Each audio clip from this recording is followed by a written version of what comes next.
You ready? Good morning, everyone. Good morning, everyone. I'd like to call the governance committee meeting to order. At this time, I will turn the meeting over to Susanna Levesque. Thank you, Erin. Good morning, everyone. So we're gonna have a governance meeting today. I've got a few different things for you to bring to you today.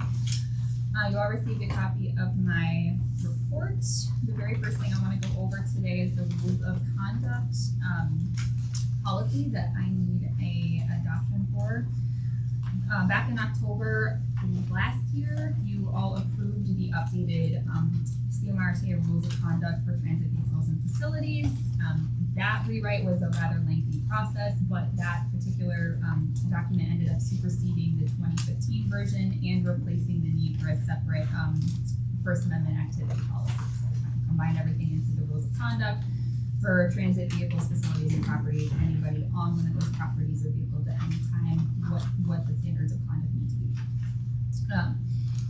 The statute that gives us the authority to do this is the New York State Public Authority Law, section 1332-4. This is the statute that allows us to do that, but it also requires that we have to file these rules as a item in the New York State Codes of Rules and Regulations. So it has to be codified in state law, and it has to follow the processes set up by the Division of Administrative Rules. So after it was approved by the board, we started the process of getting that codified. It was quite an administrative back and forth, lots of steps involved in that process because we started in October and here we are in June, now finally able to approve it. So what we started with was a regulatory review unit review process. Sent the documentation to them, went back and forth a couple of times. There's a lot of different supporting documentation we had to submit as well. After they gave us the okay to then send it on to the Governor's Council, so the governor the council to the New York State governor had to approve it as well. Once we got that approval from him, then we were able to submit it to the Division of Administrative Rules to go into the New York State Register. So on February 6th of this year, we submitted the notice of proposed rulemaking and all the supporting documentation for that. It was published and included in the New York State Register on February 21st for a public comment period of 60 days. We didn't receive any public comment, so we are okay to continue moving forward in the final process. So we are able to now adopt it without adjustment. So the last step of the process is to adopt it. That requires a formal notice of adoption that we must submit to them as well, which requires an officially signed adoption from the board now. Now that the rules have gone through the process of public comments, we received none. It has been reviewed by the Governor's Council. We're ready to go and adopt it.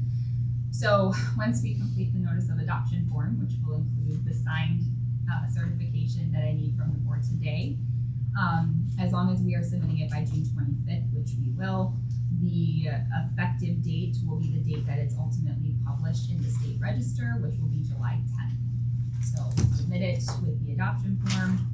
The New York State Division of Administrative Rules will then submit it again in the state register, just letting the public know that we adopted it, and then they will actually add it to the language of the New York State Code of Rules and Regulations. So it will be, give me 1 second, I cannot remember the title. So it'll be Chapter 31, Part 1980, under the New York State Code of Rules and Regulations, Title 21. So that's where it will live under state law after we get the certification approved from the board today. So do you need a motion now? Yes. Okay, all right. Let's see, I need a motion to forward the CMRTA rules of conduct for the transit vehicles and facilities to the full board. Do I have a motion? Tina? Monty? All in favor? Aye. Great. Awesome. So in addition to getting the actual rules of conduct approved and updated, we are working on some internal projects to support that as well. So we are concurrently working with staff to make sure that the new rules and processes related to that are communicated to our supervisors for enforcement. And also getting all of our communications to the public updated as well. So obviously the rules of conduct policy will be available in the New York State Code of Rules and Regulations. It'll be available on our website. So we will be working on those projects in concurrence with that. Yes. So There is a rules and conduct already in place. Yes, it's just not codified in state law as it should be under the statute. Is this that much different from that? From what we currently have, it's not significantly different from what we currently are enforcing. It does allow for permanent suspensions and a stronger enforcement of the rules in our new our one that's going to be state law now. And now it will be actually officially part of the New York State Code of Rules and Regulations instead of just being our policy that we have. We did add a couple of additional, we looked through the list of what is considered a violation. We did kind of tweak the language and clean it up a bit. So you have like lists of exactly what is not allowed on property, and it's a little clearer, but it's not significantly different from what we're currently enforcing. Is a bus considered on property? Yes, so the rules of conduct for this, and that's one of the things that we did hope to clear up with this rewrite is, okay, we're talking about every single person who might be on our facilities, our buses, any one of our properties, whatever reason they're there for. If they're there just passing through, if they're there to ride our service, if they want to come on property and, pass out a pamphlet, like this covers all of those situations. So it makes it a little bit more clear and eliminates the need for several separate policies. Any more questions on the rules of conduct?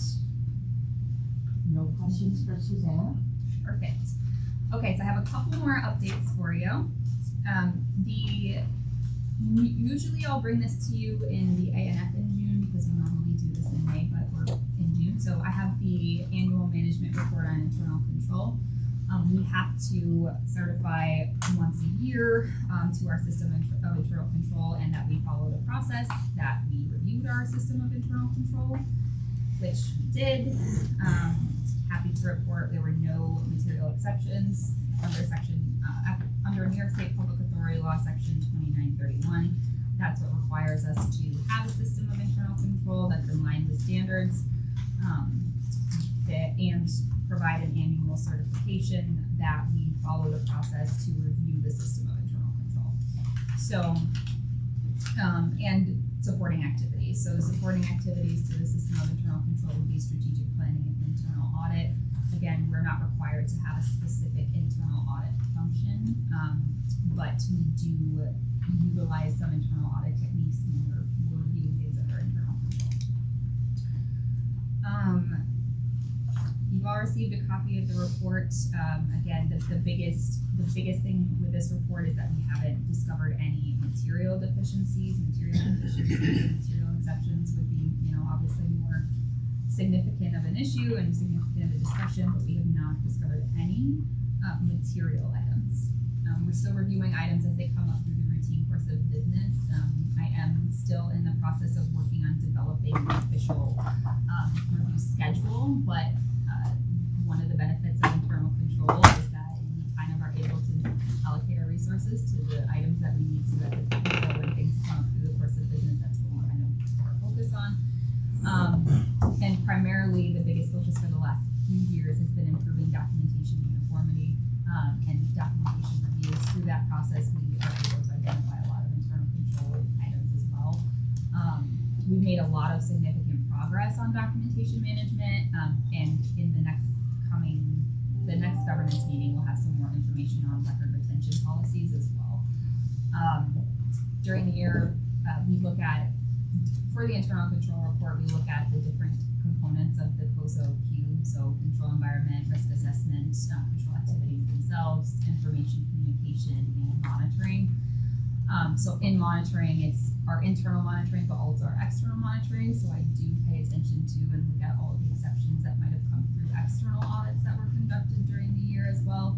We had several external audits that were conducted, and even though there were some recommendations that were presented from some of those audits, and none were material in nature, and the controls that we have in place to respond to and implement those corrections when they come in functioned as they should. So there's no concern, no material deficiencies when it comes to the system of internal control at this time. Internally, we do work with management when we do discover items. So at this time, there's 14 open action plans that management is working through to kind of identify improve documentation, improve controls, improve efficiencies. Those action plans are not all significant weaknesses. They could be areas that we've identified that are just areas we can improve in or enhance efficiencies in. So at this time there's 14. We expect that to increase in the next year as we look at more documentation, but that's not a bad thing. That's a good thing. That means progress. Any questions on the management and report on internal control?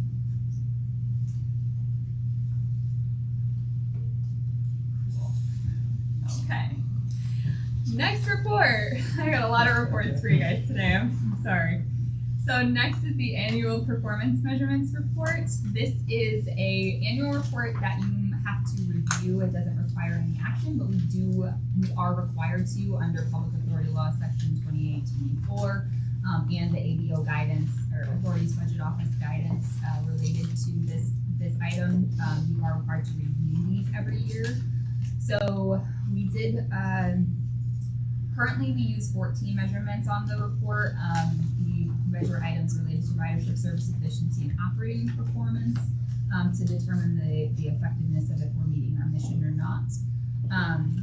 These measurements, as they are reported on that report, have been tracked and trended this way since 2020. That's the last time we actually changed the makeup of the performance measurements. As you can see in the report, the measurements, there was nothing in the report nothing in the performance measurement results that was unexpected or concerning or not something that we anticipated happening. And variations from prior year appeared reasonable and in line with expectations. So there wasn't anything that kind of made us question when we looked at the information. We did see, a slight increase in accidents and complaints coming off of the previous year. We had a really large reduction in those two items. So there was a very significant drop the year before, and we did see an increase this year, but those items are explainable. We did see when we trend these over each quarter, you can kind of see where in the spikes and valleys you see like brand new operators. There's explainable items that Ridership increase what's that? over the last 2 years, right? Yes, and ridership has increased, revenue miles have increased, so we do look at that information, and I have it on like a trend line itself. You can see on our safety trends, like our revenue miles have continued to increase, and the number of accidents makes sense given the number of revenue miles and the overall level of experience that I've been starting to have. One quick question. Yes. You said this is reviewed yearly. 2020 was the last time we did. 2020 was the last time we made changes to the actual 14 items that we put on this report. Yeah. So 2020 is when we did that, and we actually may be changing them again because these particular measurements are supposed to support the strategic plan, right? So the strategic plan, the point of the measurements is to see how effective we are in achieving our mission. As we're redoing the strategic plan and as you're looking at that, where it funnels up, so that's my next point. These measurements will actually likely change sometime in the near future. It may not be next year, but we're hoping for that. In line with the strategic plan updates. There are a lot of positive trends, even though accidents and complaints increased, we did see some positive trends, including the overall reduction of overall cost per passenger. We did see an increase in ridership and a decrease in overall costs. So that kind of balanced out to make a pretty significant reduction in the overall cost per passenger, which is good. Any other questions? Yeah, and again, the measurements may change with future strategic planning changes. And we'll actually have targets and other additional information added to the report. Questions on the measurement report? Yes. On this, would it be helpful on the graph that we put down for all of us, the percent that's contracted out that we're not doing? Yeah, we can add that, for sure. Does that matter? Just for responsible. Oh, I understand that, but it will give us a feeling for what we're providing Central versus what we're contracting out. Yeah, especially when you're talking about complaints.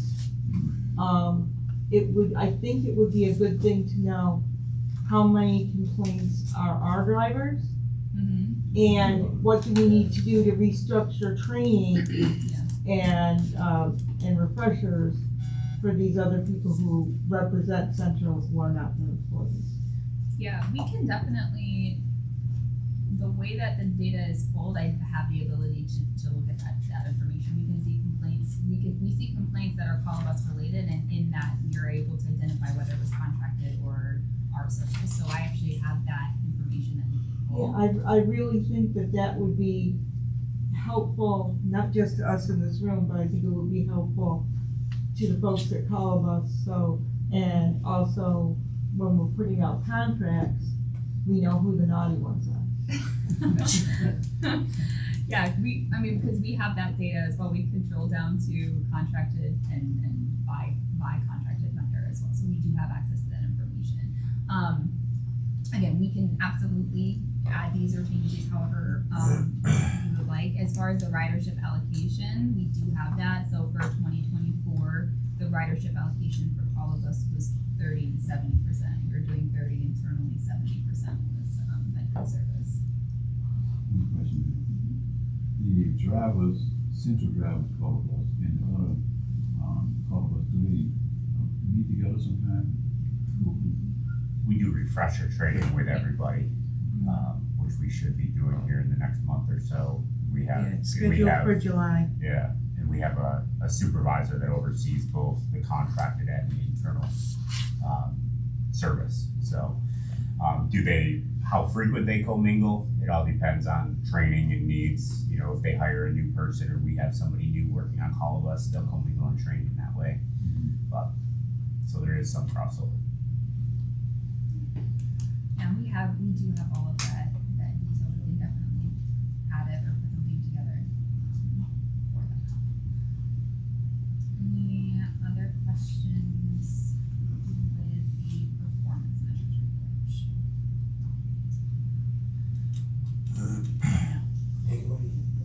Okay. So again, you don't need to actually approve or motion any of this. It's just we do have to, under the requirements, make sure the board reviews this before we post it. We will post this on our public facing website, and we do have to also submit this to the Public Authorities Reporting Information System by the end of June. So we'll post that up there as well. Then my last thing on the report is the strategic plan update. So back to make sure the strategic plan and the things we do say in line with our mission, vision, and values, we really needed to make sure that those components were true to what we are. You know, back in 2019, we started kind of revamping the strategic plan. We created a new one. We've been slowly trying to improve it since then. And then when we started this back in 2020, we looked at it again in 2022 to really try to get it even more strengthened. We looked at the mission, vision, and values, and we said, okay, let's start here to make sure that our plan really is in line with who we are. So we started that back in October of 2022, and we are very close to being done. The last time the mission statement was adopted was 2010, and again, to make sure that we achieve more dynamic and strengthened strategic plan, we wanted to really kind of look at that and get it updated. So we kicked off the internal project to rework these core components in October of 2022. We are almost done. We've done a lot of activities in that process with executive management, senior director staff. We've reached out to our employees as a whole, and the results were really, really interesting and really good. We are going to be presenting the results and our entire process of how we achieved where we're at our next governance meeting, which will hopefully be in August. So it's not too far down the road. We are almost there. And for following this, we will modify the strategic plan and performance measurements that we discussed in the report that we just went over. Before I go any further, I really want to thank everybody who was involved in the mission, vision, and values project. It was a was a lengthy process. There was a lot of back and forth. There was a lot of Any involvement. wordsmith? A lot of time. A lot. There was a lot. Yeah, and it really took. Not only did it take the efforts of everybody, it really took everybody kind of coming together, and it was quite a process.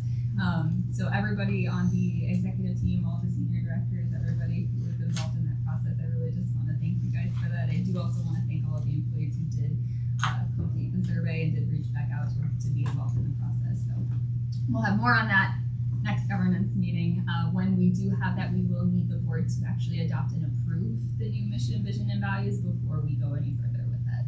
So that's coming. It's very exciting. And just to highlight in case the board was not aware, we've never had a vision statement as a company in 50 years. So this will be the first vision statement that we as an authority will adopt to look forward to our future endeavors and years as we make decisions. So we're excited about that as a team for sure. It is. That's great.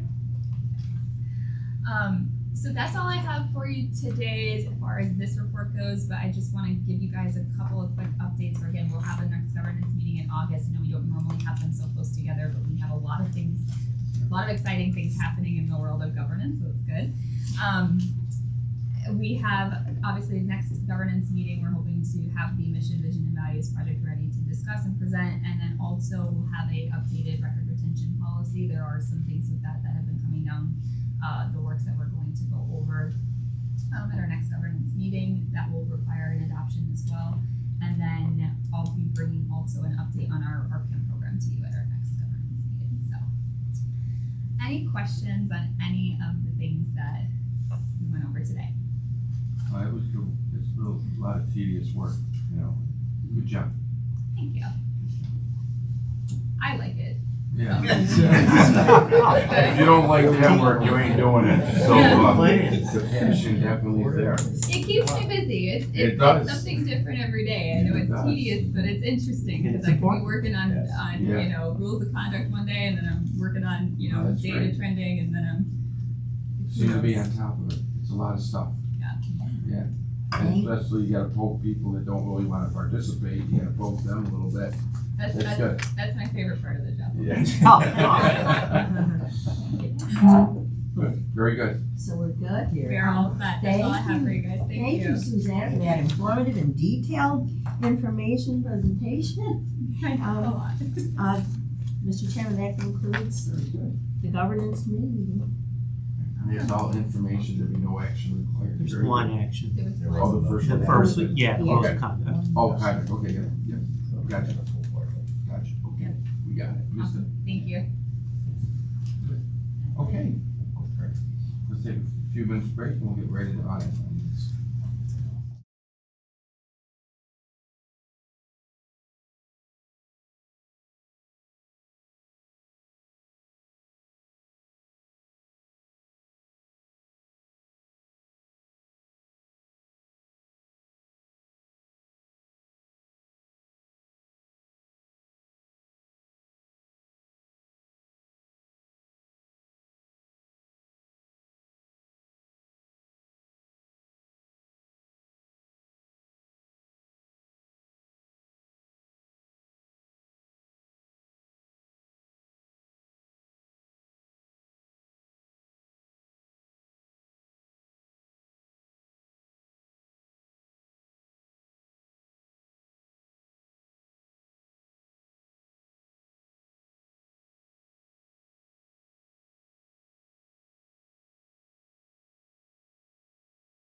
I was there, I saw the whole thing. Yeah. I know here a lot of smart faculty and teachers. Okay, folks, welcome to the Audit and Finance Committee meeting today. Got a lot on the agenda today. We have our partners here from Onadale to go over the audit. At this point, I'll turn it over to Melissa to introduce our partners. So, Bonadeo is our auditing firm, and we have Greg and Ashley here, and they'll be presenting, the audited financial statements. Okay, thanks for your time today, as always. Before we get into the presentation, I just wanna go over a couple of things that were unique to this audit, that I think you as a committee should know about. I was pretty nervous going into this one, I'll be honest with you. You know, like I was saying earlier, Ashley is new to the job. Our staff was new to the job. We had some turnover with our subcontractor, Hebron and Company out of Rochester, but they were able to bring in an experienced person, which really made things a lot easier for us. So, and Ashley did a great job stepping in after, I know most of you have seen Tanya here for, I don't know, Linda and I were figuring 25 years or so, so that's a long time. So that made me pretty nervous. So when I say this is going to be a boring report, it's a good thing that this is a boring report. It's a very good thing. It's pretty common what's going on all over the place right now, so, I mean, as far as people and everything, so Yeah. we totally understand. Yeah, and it's, you know, it's gotten to be the norm, which is unfortunate, but it doesn't make it any easier, for sure. The second thing I want to point out is obviously the transition from Linda to Melissa. Part A is the audit of the financial statements. These are the required communications that we are going to make to you today. First off, we're assuming you approve the drafts of the financial statements. We'll have an unmodified opinion on the financial statements, highest level of assurance that we can give. The second thing there I will point out is there was a new government accounting standard this year called SABITA, which is subscription-based information technology arrangements. Similar to leases last year, this is basically just in the name of transparency to gross up your balance sheet for agreements that you have for software. So we added an asset and a liability of about 300,000, 360,000 to be exact. And those disclosures are in the footnotes in footnote 12. So not a huge effect, but again, in the name of transparency, you know, these footnotes have grown to be many, many pages. So. Also, we're required to point out your accounting estimates. Two big ones there are your OPEB, which is your retiree health insurance. So again, I point this out every year, it's $240 million. That's the amount that you're gonna pay over the life of all your employees at this point in time. Actuarially calculated, it sort of, let's call it muddies your balance sheet a little bit, because that's not what you're going to pay next year. You're gonna pay your required contribution. There is no way to fund this for New York State at this point in time, unlike your pension liabilities where you are allowed to put aside some funds for that. I will point out your pension liabilities are about 13 million. So just know that these numbers fluctuate on an annual basis, and that's why we are required to point them out as estimates. Again, we get the numbers from your actuaries, we look at the assumptions, and we make sure that the disclosures are in accordance with GASB.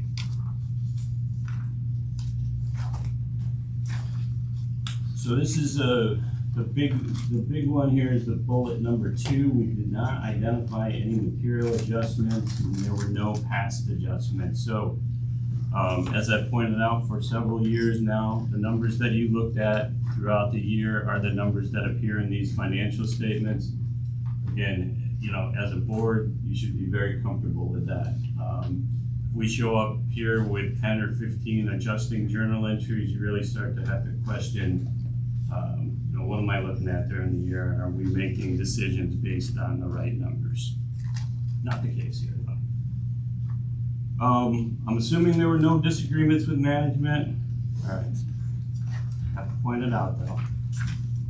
Moving on to just some highlights, financial statement highlights. I don't focus on the numbers a lot because I know that this is something that you do on a monthly basis, and you have a great team here. A couple things to point out, though.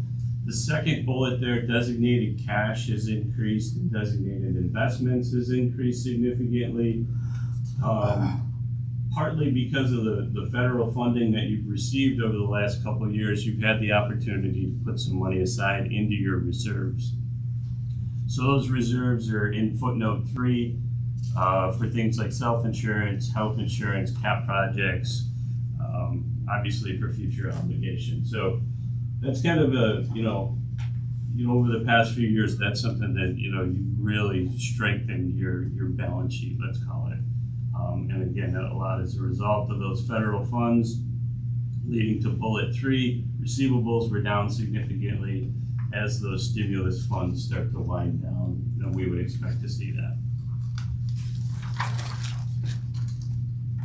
Statement of net position, continuing on the liability side, again, these pension liabilities, OPEB liabilities, they jump around from year to year. OPEB was actually relatively flat, but this is sort of a reflection of the market conditions as of those measurement dates.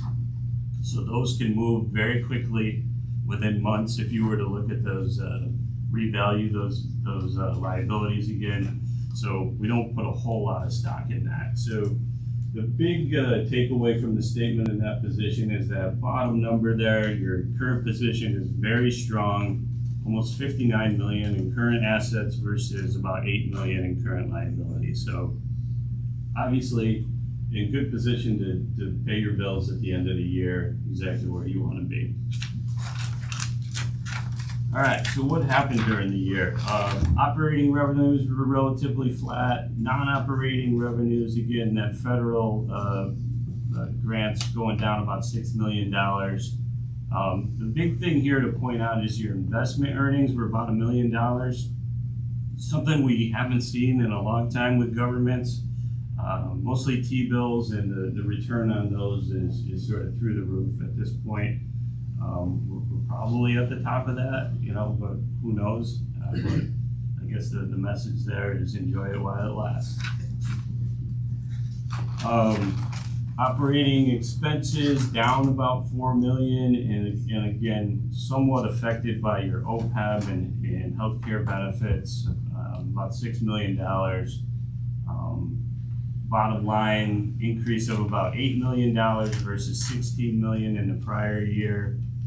Again, mostly related to those federal funds going down. Any questions about the numbers? Again, I know you spend a lot of time on numbers throughout the year.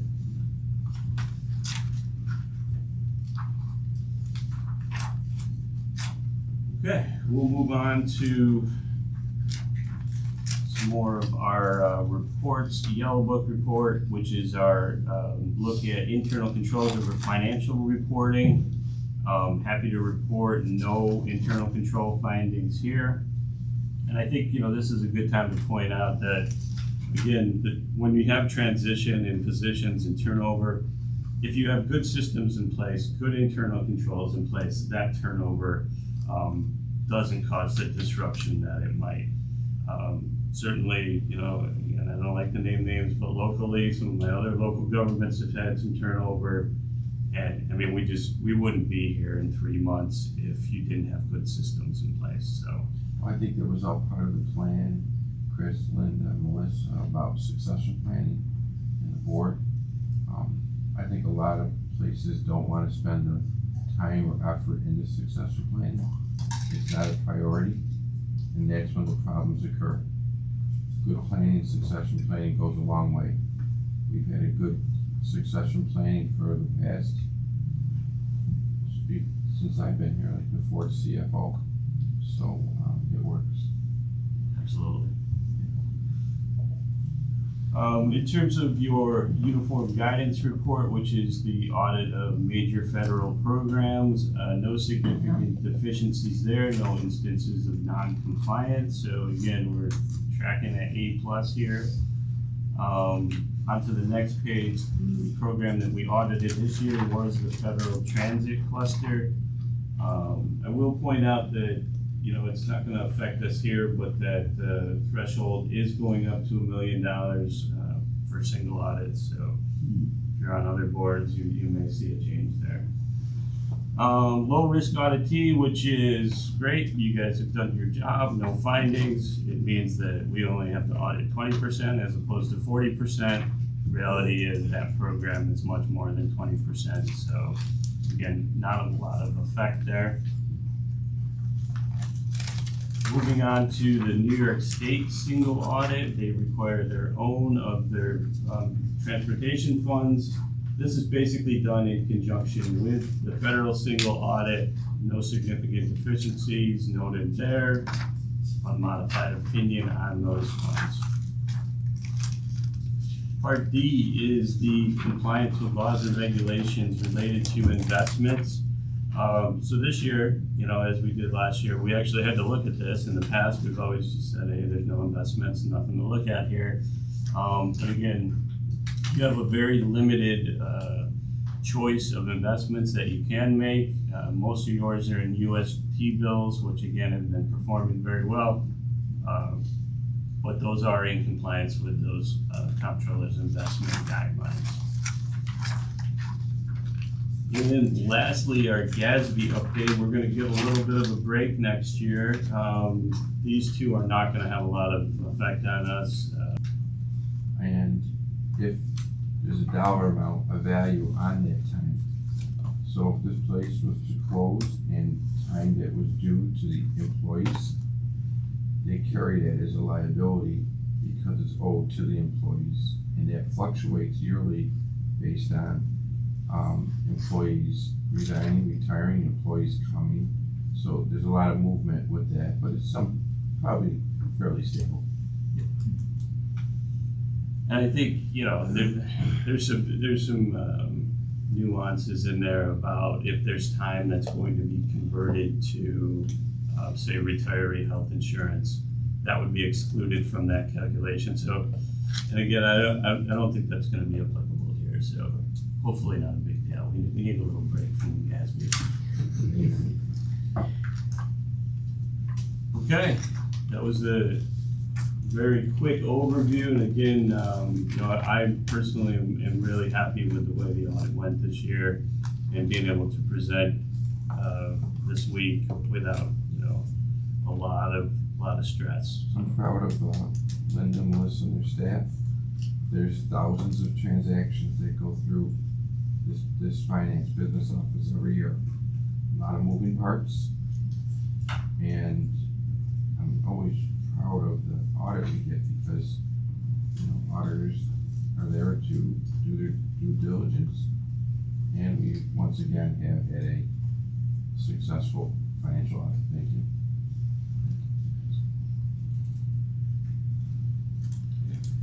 So all the tough questions we're gonna leave for Ash. That's right. Very good. Any questions for the others? The others, there you go. Okay. With that being said, then, I'd like to see a motion. Tina? Second? Neil? Any questions, any discussion? All in favor? Aye. Okay, thank you. Thanks, everybody. Thank you. Thank you.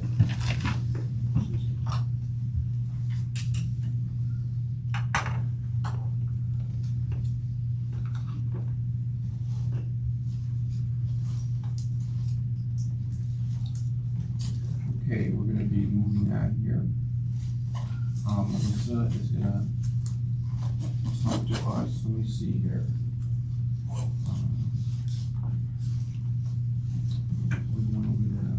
The summary of. Yeah, there we go. Be careful, thank you. Over the summary financial statements. Report, Melissa. Good morning again. This motion is for the summary of financial information, which is an extension of the motion that you guys just brought forward. for the audited financial statements. It's for the fiscal year financial information to be converted into Public Authorities Law 2800 and formatted into the Paris system for July 30th upload. Hers is that software that the state has. Any questions? Motion? Robert, second. Neil, any discussion? All in favor? Continuing on the, investment report and investment guidelines. This motion is for the annual investment report and investment guidelines. This is required under Public Authorities Law 2925, which states the board must review the types of investment bearing accounts the authority holds and the investment guidelines governing those investment activities. In the guidelines, there has been no procedural updates made this year. They came in under separate cover, if I remember correctly. It should have been all part, but not part of the big stapled packet, yeah.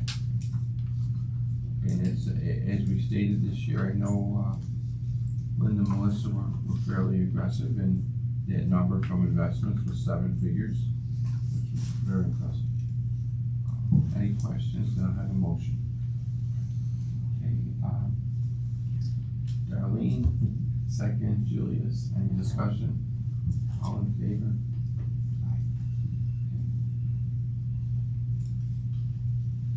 Going into our procurement Oh, we report. have one more. Oh, do you?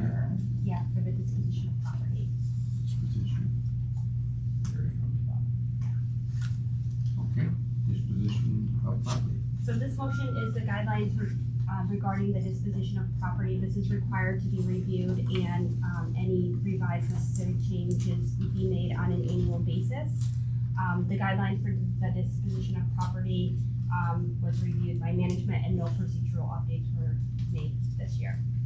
So the board can't have an old bus Correct. unless we bought it, I guess. Yes, has to be fair market value. So you're gonna get a nice 12-year-old Syracuse salted bus. For about $2,500. That's We're in. going, Can you that's the going rate. psychedelic, get a couple of the kids and, we got a family van. Okay, I have a motion on that. Okay, Neil, second, Darlene, any discussion? All in favor? Okay, moving into Caitlin. Caitlin. Chairman. Good morning, everyone. So I do have 2 motions today. The first one is for our Public Authorities Law report. So this is mandated by Public Authorities Law that on an annual basis, we create a report that shows every procurement that is valued at $5,000 or greater. So the singular procurements, annual contracts, as well as multi-year contracts. It explains all of the expenditures that we have for the year, as well as some descriptive information. It is that very large 11 by 17 report that was a part of your packet. Lots of lines. Yes, lots of information on that. And that is the summary version as well. So we need a motion to Any approve. questions on that report? And that's why I brought you pair of glasses. Yeah. There you go. I know. Need a motion, Darlene, second? Tina, any discussion? All in favor? Aye. Okay, Keelan's gonna stay up there for our manual update, Yes. procurement manual. Yep, so Public Authorities Law also mandates that we review our procurement policies on an annual basis and get board approval. We do have 5 significant updates for this year in the policy, so I did want to go through those with you. The first being our board threshold. We are requesting that we can raise that from $50,000 to $100,000. This is due to inflation, but not just recent inflation. This threshold actually has not been updated since 2007. So raising to the This 100. is something that, I wanna make sure the board understands what we're doing. We talked about this prior. Last time we looked at that, we talked about 07. Yes. Okay, so that the value of purchases have changed significantly since 07. And, if anybody has any questions about this, please, let's talk about it, because we are moving it from 50 to 100 grand. What are our typical purchases? So we typically have about 3 to 4 purchases that would fall between $50,000 and $100,000. A couple of sole source procurements, every once in a while an equipment purchase. It is rather minimal, but we do see a lot of IT annual subscriptions that are getting into the 40s, mid 40s. So those would have started coming to you guys on an annual basis. It gives us an opportunity in some cases to move procurements along as we're waiting, because sometimes depending on when they come in, you know, Bruce will get a quote from the IT and it'll be good for 2 weeks, or it'll be good for, because, you know, we know the IT market is very fluctuating in demand, so it does allow us to expedite some of these procurements that are starting to fall into that 40, high 40, low 50 range, that we can act on those. I think the only thing I'll add to that, and I've made the comment multiple times, when it comes to IT with regards to cybersecurity, we need to be agile and be able to respond quickly, because there may be stuff out there that'll address a cybersecurity concern, but if we're stuck waiting for a 3, 4, 5 month process to get something approved because it's beyond that threshold, then it kind of limits us. So. Any questions? Okay, we have a motion? I have 4 other. Oh, that's right, I'm Sorry. sorry. I'm Been a lot sorry. You know, that was a big one, That is a big one. Right, this one's a little one. Should have saved that for last. Yeah. We also have 3 changes to our existing procurement thresholds of authorization. We're looking to move the deputy CEO approval from 10,000 to 10,000 up to the board threshold. And that remains consistent with the CEO, so we do have some redundancy there. We're also looking to create consistency with our VP titles and our director titles. We would like all VPs to be at the $10,000 threshold and all directors to be at the $5,000 threshold. We're also looking for a couple of additions to the procurement thresholds. We are looking to add the manager of specialized transportation and system analyst at $2,500, the human resources manager at $2,500, and the director of human resources at $5,000. We updated our protest procedures very slightly. I did want to put that in here. It was just for the post-award protest to allow vendors significant or enough time. Our procedure prior was directed mostly to bids. The procedure for bids is a little bit different for proposals, so we wanted to make sure that we had significant time frame for any proposers. So it was a slight change to our post-award protest procedure. And lastly, we are looking to add a section to our method of procurement that would allow the finance department discretion whenever we are utilizing federal funds to utilize federal thresholds. So what that means, our internal procurement thresholds and state thresholds are typically are more stringent than the federal thresholds. So our threshold for micro purchases, which just means 1 quote, is $2,500. The federal threshold is $10,000. Small purchases where we need 3 quotes, our internal threshold is anything under $25,000. The federal threshold is anything under $250,000. So it is a bit of a difference. What we're looking for, it would only be purchases that are federally funded. And what we're looking at right now are equipment purchases, supervisory vehicle purchases, and potentially some services of smaller installation services. It would not be every single purchase. Again, we're asking to be able to utilize our discretion. And again, anything over that $100,000 mark would come to you for approval. So that is I'm gonna the take a end of single all my- rubber bundle and, okay. Yes, yes. So, any questions on any of that? Because there is some changes there. Some of them I still think personally they're kind of low, but that's just my own personal thing. But I'm sure we can fix that in the future. Any questions? See, you just putting all VPs and all directors, whatever the VP is. I think that's on the same lines. Yes. Okay, so I'll take a motion. Tina, second. Robert, any discussion? All in favor? You might as well say. You might as well say, Yeah. because you got a bunch more down there. Okay, so let's talk about, let's go right to the facility paving. Okay. So this resolution is for the Syracuse facility paving. This will be paid for with 100% state dedicated funding. This was an invitation to bid that was published on March 7th. 69 bid packages were sent out and 38 were sent to minority and women-owned business enterprises. bid packages were downloaded. Are we 3A? We're, no, we're You're at 3D. 3D. 3D, the green now. Thank you. Sorry about that. On April 11th, we received 2 bids, and the lowest responsible bidder was Central Paving. They offered a price of $336,331.56. They do have a 37% WBE goal on this contract. So we're looking for award for Syracuse Facility Paving to Central Paving. Any questions? You're out of the valley. In Kirkland County. Questions? That's for this facility? Correct. Pretty, interesting, Yeah. and that's a, you know, one Central of the Paving larger- was more one of in the line with larger our companies independent out- cost yeah. estimate. they're pretty well recognized. Okay, may I have a motion to accept the awarding contract to Central Paving for the Syracuse facility paving? Julie, second. Tina, any discussion? All in favor? Aye. Okay, we're gonna go right into the CNG facility upgrade. And that is, 3E, the blue one. So this contract will be paid for with grant funding and 80-10-10 split between federal, state, and local funds. This was a request for proposal that was publicly let on January 11th.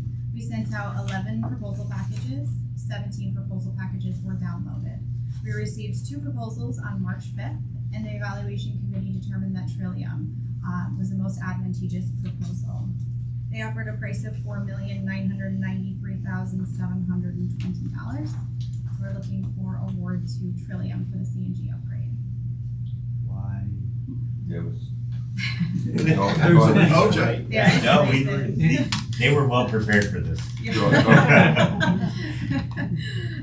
Very legitimate question, right? So RFPs are awarded on best value, right? So every RFP goes out with evaluatable criteria. For this particular instance, we had organizational capacity, method of approach, software and system capabilities, as well as cost. Trillium really in their proposal showed that they had the technical capacity, they understood what our current situation was and what it was that we were requesting in the scope. They also had significant technical resources for the cybersecurity, which is a very big thing these days. So they scored the highest among all of the categories.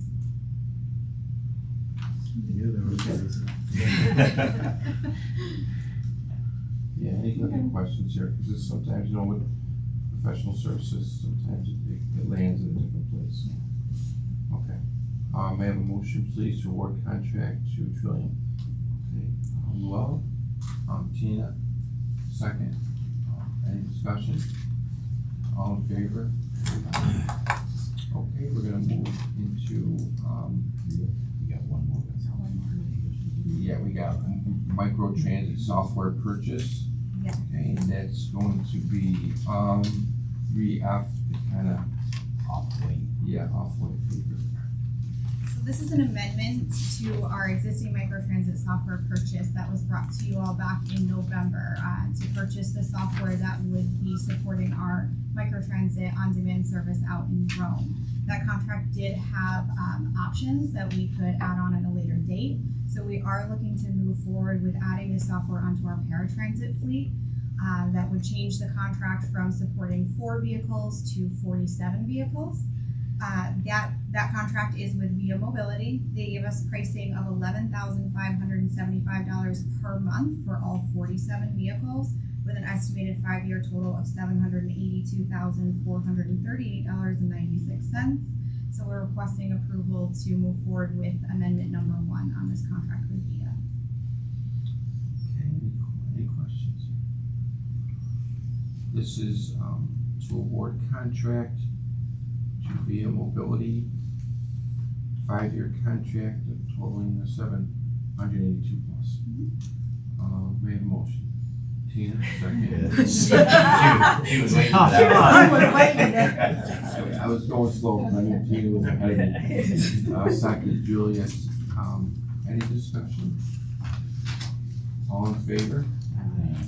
Any, Tina? And I think this will reduce our complaints, because I hear a lot of people say, where's my ride? And if we can track it ourselves, it'll be keeping those phone lines clear for reservations, and you'll have a much happier group of customers. Yeah, And we are much better to deal with when we're happy. there's a lot of efficiencies by making this change to the system, that we can create efficiencies internally, create efficiencies for the customer, and also for our vendors and our employees, based on this technology. So we're very excited about this. And it won't be, I think it's not gonna be as fractured, because right now, we can't really trace our subcontract, we don't know where they are. And it takes phone calls and trying to find people. I think this is gonna be the best thing that can happen to all of us. Other than me getting my own private.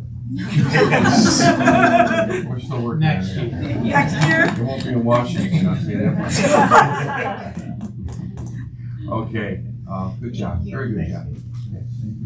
We're gonna come back up here to Melissa, we're gonna talk about our annual subsidy payments. Resolution and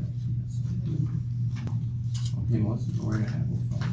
This resolution is for our annual subsidy payments, which are based on the approved budget, that you guys approved, in March, fiscal year 25. This excludes any operating and MRT funds. The resolution is to reinforce the legal separation between the authority and its subsidiaries, recognizing that the funds received by the authority are combined and then, transferred to the subsidiaries as needed. Okay, any, to be fairly standard, any questions? Motion? Julius, second.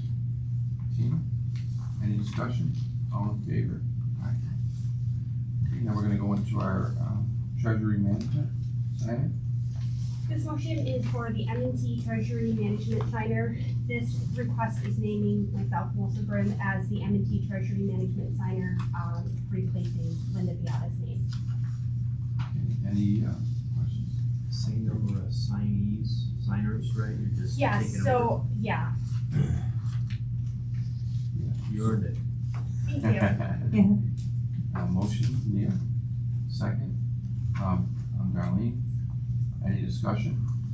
All in favor? Aye. Aye.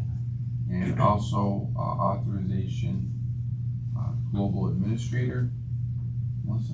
This resolution is for JP Morgan Chase Global Administrator. We're requesting that Derek Sherman, our Director of Accounting, be added as an additional global administrator. Myself and Chris Tuck are also global administrators on this account. And then I also wanted to note that in paragraph 3, I do have a typo. I added an extra E, making him French. Okay. So, resolution 380, adding signature. I have a motion. Robert, second. Darlene, any discussion? All in favor? Aye. I almost called you Linda. Melissa, any other, Maybe Linda's got something to Yeah, add. any other business? No, I'm all set. Thank you. Okay, we're gonna adjourn the, audit and finance. Good job.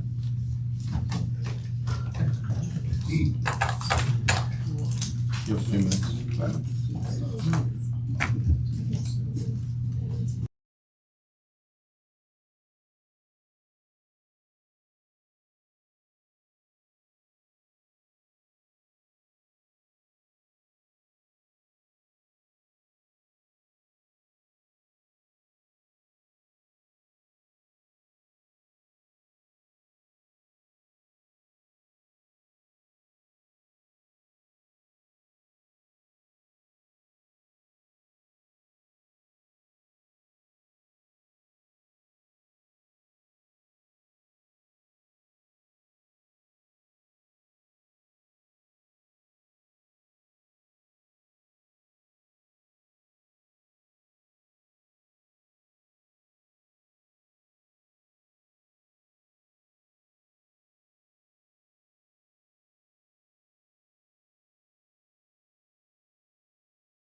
to, our June 24, board meeting. I'd like to start with Linda leading us in the Pledge of Allegiance.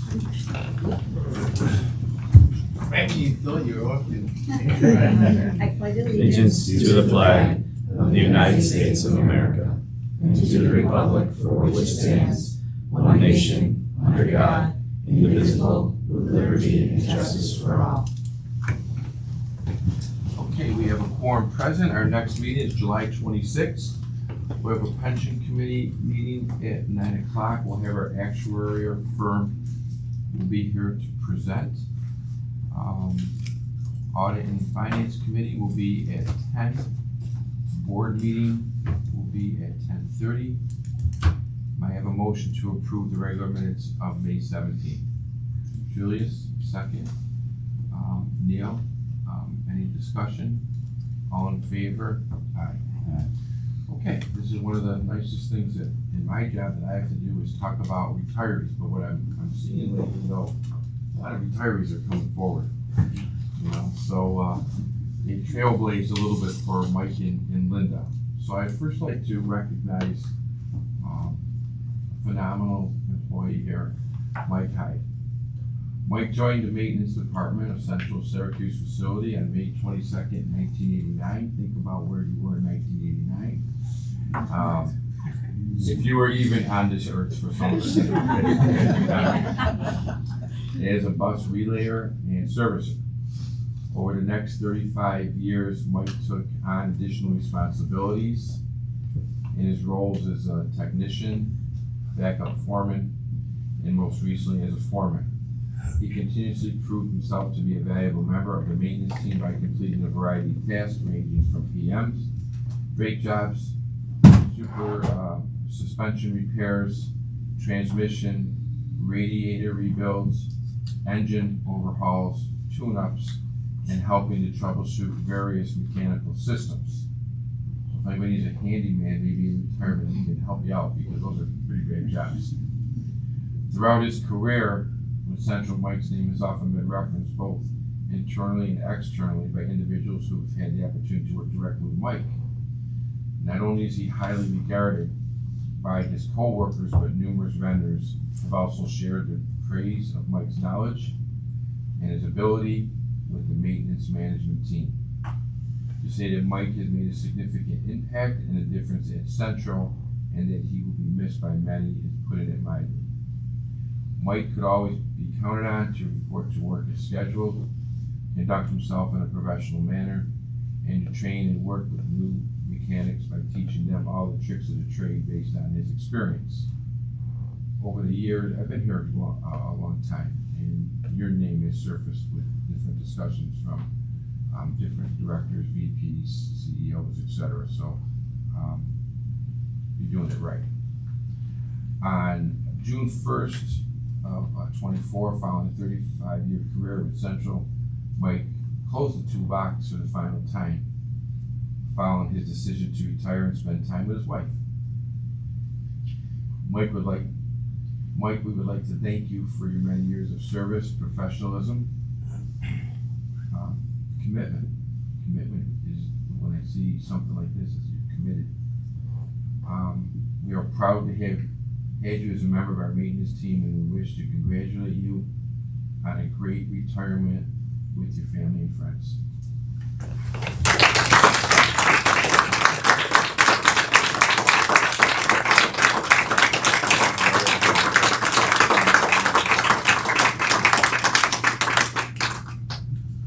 Okay, Michael, before we take a picture, any words from a departure here, knowing that you're such a legacy here?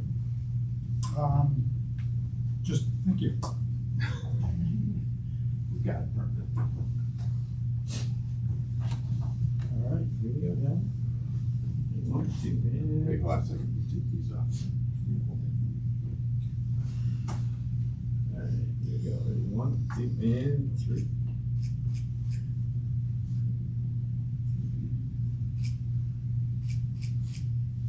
Who do you have with you today here from the family? Nobody.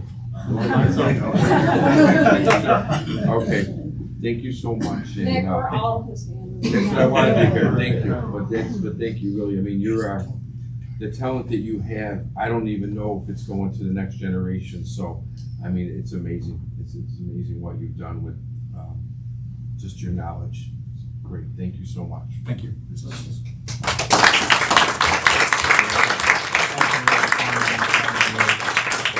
Recognize, the marketing team put this together, we talked about it as far as taking our bus, and highlighting it as a wrap on our bus, essentially not a bus on the street, but, no, we wouldn't do that to you. I mean, although that would be pretty cool, I think it'd be hard to keep up with everybody, but, you know, so we just wanted to give you a little something to recognize you, for your commitment to Central as well on that. Thank you. Thank you, Mike.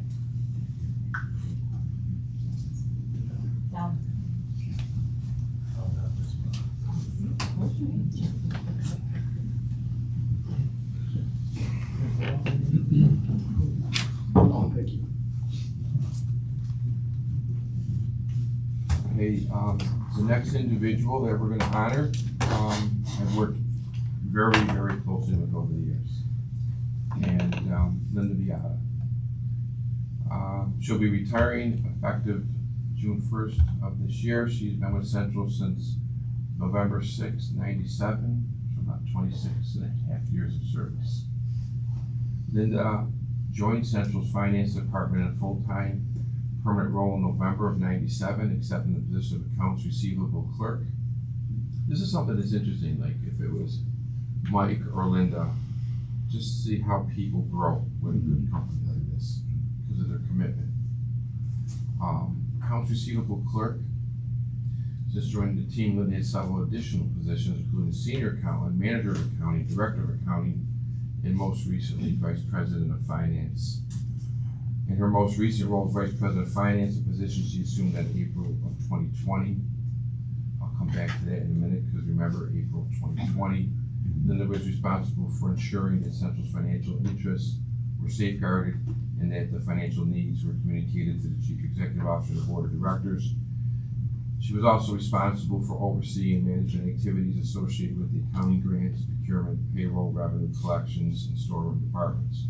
Throughout her career with Central, Linda continuously proved herself to be a valuable member of Central's financial team. She often referred to by management and appears as a hard worker, reliable, professional, and personal. Absolutely, all those define you. On June 1st, following a 26-year career with Central, Linda said farewell to her co-workers to embark on a new journey in retirement, and as we can see, she looks younger today, which is okay.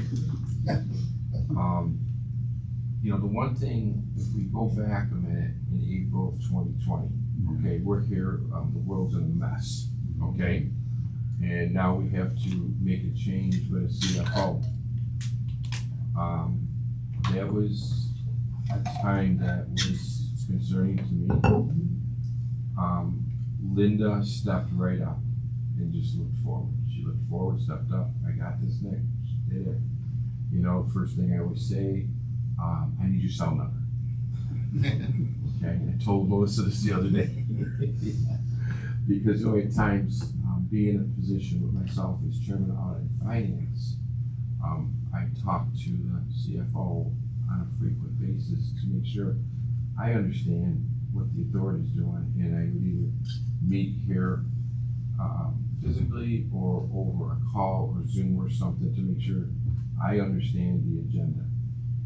And Linda, in this difficult time period, the numbers, you know, there was a big change in revenues. You know, that free money wasn't originally just given out. Okay, so we were trying to figure this out.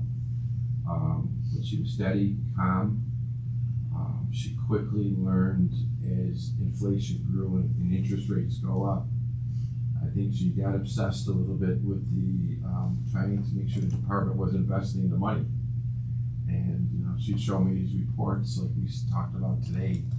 She was excited, I was excited. You know, I made sure, and I went back to my office, making sure I'm being as strict with the investments as Linda was doing. And she always had, I think, a good vision. I also like with the succession plan right now with Melissa, pull Melissa the board. Chris, we have total confidence in you carrying the torch. And sometimes people in this world we live don't really like young people, I've learned. You know, but it's nice to see now this torch be passed where we are confident with Melissa. We are happy that Linda helped with this transition, because it really is sometimes, and Mike, and with you, with the folks downstairs, it's like a legacy. And I think we always want to leave the company in a good place or a better place than when we started there. Okay, and you know, today, as we can see with the audit, you guys did another hell of a job this year, and I personally I'm gonna miss you a lot, Linda, because you've done so well here, and you've done right by myself. We want to express our gratitude for the dedication, the hard work you displayed during your tenure. Thank you, and to say we are proud to have you as a member of our team for the past 26 years is an understatement. Congratulations.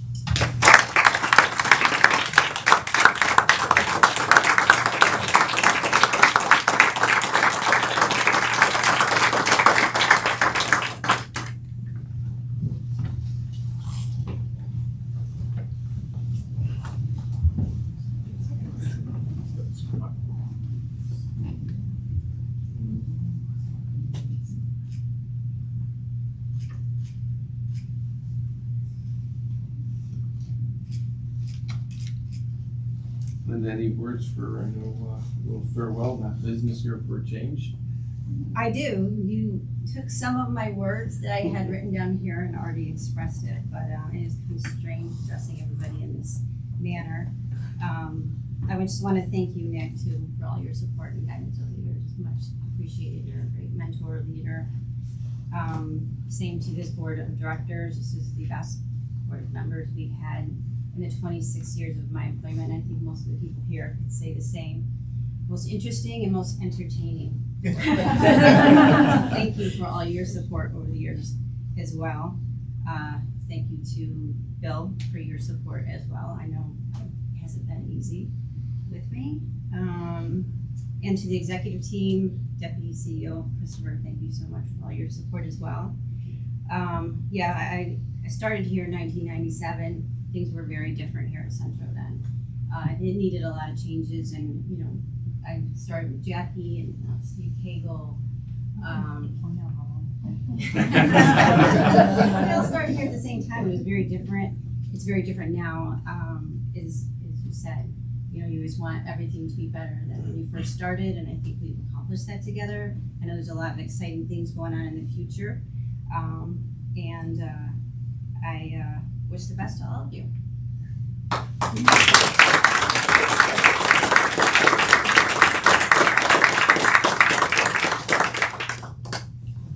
And then we did the same.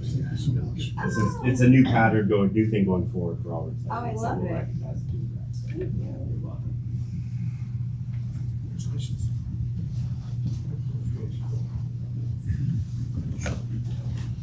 I look at, you know, the last so many months with the retirees, I think we have hundreds of years of service that walked out of here. So, you know, it's great. Gentlemen, you know, I would like to add to that, it's important when you talk about, you know, a lot of times says, well, we need someone from outside, But, you know, when you have someone that goes from the bottom right up through the ranks. Yeah. That's important. Well said. That is very important. And so I do appreciate, because I remember at the time when it was a very tickety situation. Yeah. But, you know, our CFO was able to come in, turn things around, Yeah. and put us on, you know, and I think that is because she knew whatever was going on from the bottom to the top, and able to pull things together and make it happen on the behalf of this organization. So I thank you. Yeah, I tell you, you know, you look at Michael, they both were here and they moved up and they understood so much. So when you're in the trench, sometimes you learn a lot. Yes. You learn a lot, okay? So when somebody, when you as you go up a little bit, sometimes it's a little bit different. And sometimes in life, people say, oh, he's this, she's that. You got sometimes less friends as you keep moving up too, because you gotta keep things going here. But you know, having the full understanding, because someone can always say, well, you don't know what it's like, and you can say, oh no, I know what it's like. Hey, been there. But two great, phenomenal people, and one more round for these folks.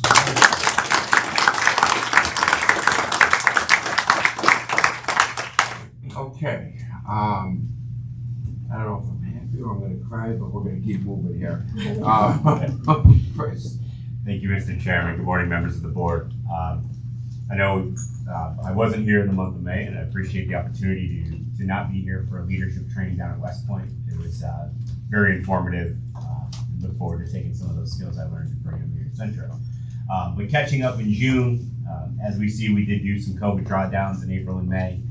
We still have just about $12 million left. Our anticipation is probably to exhaust those funds this year, but we'll see how that goes. Back on May 23rd, Steve Cagle, Brian, and myself met with County Executive McMahon. It was a very good meeting. We went over to his office. It's the first time we've checked in with him in a little bit of time, so we wanted to touch base with him given the current BRT status, and then certainly we know Micron coming to the north of us to make sure that he's aware of our support in that project, and that we have some ideas, at least on how the service may look once Micron comes into the picture. Certainly we know there's some unknowns at this point, but we are at the table on several studies. The 31 corridor study, we're certainly part of the 81 project, in conversations with DOT, conversations with the city. So once we know more, we can adapt some of those plans and hopefully look for the future to support that. He was very appreciative of that, and it was a great meeting. On the 24th, the next day, we had a meeting with Assemblyman Magarelli. We actually hosted the Assemblyman here at the Syracuse office. Certainly thanked him for his support of public transit and the increase in STOA that we received this year. It was greatly appreciated to see these continued increases of STOA than we've seen over the historical numbers, more so to the pre-pandemic era. Gave him an update on our BRT and our projects, what the Micron status also may look like, and some other things that we're working on behind the scenes right now. But we also concluded the tour with a facility, or the meeting with a facility tour. So we gave him a walk around of the facility, very informed, or very informative to him. He asked a lot of questions, wanted to talk about our zero emission plan. You know, certainly interested in the way our system was set up compared to some of the other ones that he's part of, being the transportation chair. But a great meeting, and we're looking to schedule similar meetings with our other elected officials in Central New York. Janine's working on those meetings right now. I think we have one with Rachel May coming up here in a couple weeks, and hopefully have the others. But our goal is to bring them here to be able to see the facility as we talk about these projects in their office. It's one thing to hear about it and see it on paper, but to have them here and physically see what we do, see our facility, talk with some of our employees. The Assemblyman did talk to several mechanics and operations employees throughout the tour, so it was great for them to interact with him as well. On June 4th, as some of you may be aware, we go through an FTA triennial review, so it happens every 3 years. This is the FTA's triennial review is one of the FTA's management tools for examining recipient performance adherence to current FTA policies and requirements. So they're essentially looking to make sure that us being a grantee or receiving grant funds are properly spending them down, we're properly maintaining the asset that we use to purchase with that. So they review 23 different areas, in addition in helping evaluate us as recipients. You know, it gives the FTA an opportunity to provide any technical assistance on FTA requirements, maybe some feedback. You know, the FTA reporting to the Transportation Secretary, Congress, and other oversight agencies, and the transit community on the urbanized area formula program. So that program kicked off. We're in the middle of that review. So they concluded, they're on site, and probably next month, hopefully, Melissa and her team will give you an update on where that review actually falls. But one thing that came out of that review is the recommendation that our EEO officer should not be an executive that oversees the Human Resources Department. The FDA views this as a conflict of interest, being that since one of the EEO officer's minimum responsibilities includes reporting, relations and the agency goals, the conflicts could arise if the EEO officer is the head of human resources or the administrative office. So based on their recommendation, the EEO officer should be an executive and must report directly to the CEO or have a dotted line access, meaning they can bypass managers and go directly to the CEO. Currently, the Vice President of Human Resources is named the EEO officer for Centro. Therefore, we're looking to propose a revision to name the Vice President of Communications and Business Planning as the EEO officer. Once approved by the board, all internal and external communication on Centro's EEO program will be updated and be reflected of this modification, and then we would provide that information to the FTA during the triennial review. So at this point, I'm asking Mr. Chairman for a motion to approve the VP of Communications and Business Planning be named our EEO officer. Okay, so noted. Any questions about that to Chris? You don't wanna have a separate.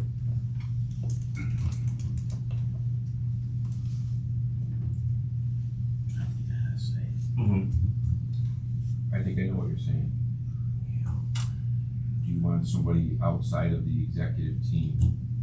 Yeah, in that role? that's a question. Yeah. In there. So it's possible that we could get there, being that we're looking for a quick turnaround to have this updated, give us more time to evaluate how we want to structure this. By making the recommendation right now to be the VP of Communications and Service Planning. You want to jump in, Jeff? Sorry, I just wanted to jump in that the FTA has indicated that the EEO officer has to be an executive.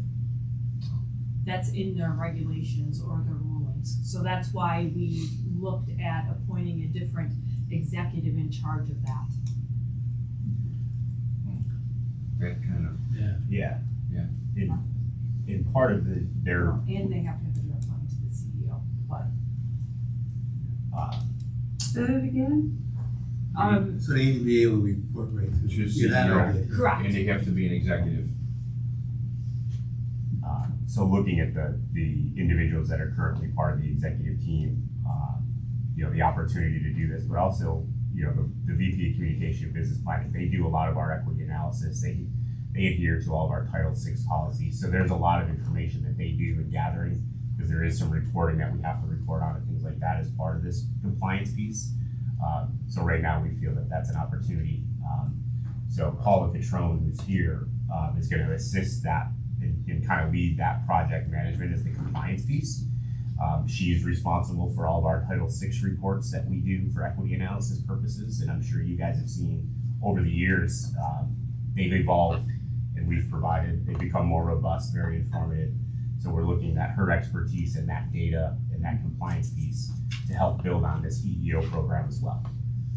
Okay, so, I think, we support this. If something has to change in the future after you evaluate it, come back to us. Okay? Julius?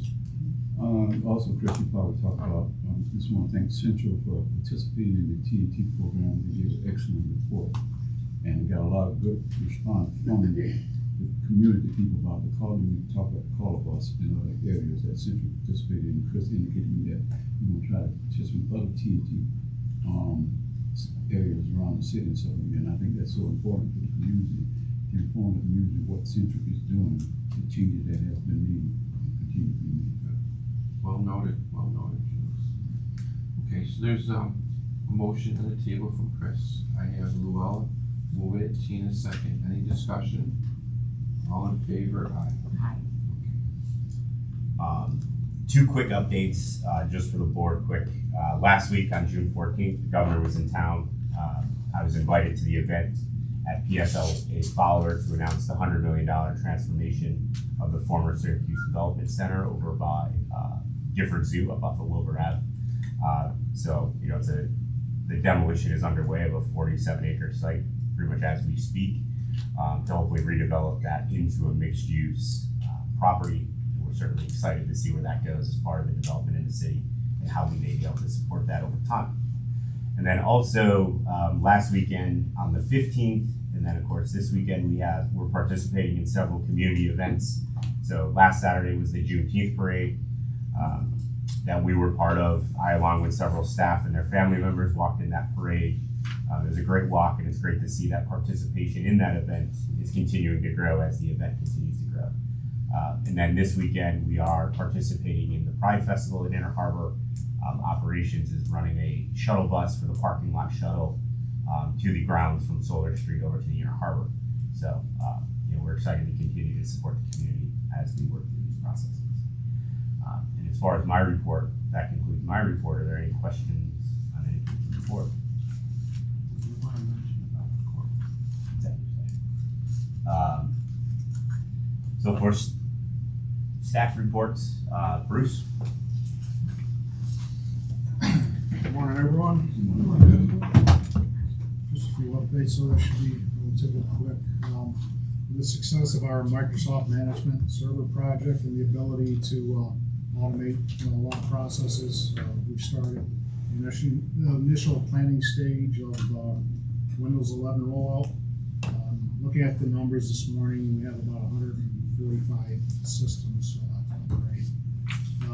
The infrastructure project we started over at the Transit Hub is just about complete. We're having the vendor fix a few issues, and then furniture for the CSR move should be installed by the second week of July. The Privilege remote access system I talked about back in April is fully online and operational, and it's working as advertised. We've successfully onboarded 2 of the many vendors that provide remote support. One is our security camera vendor, and the other is GFI, and there will be more to follow.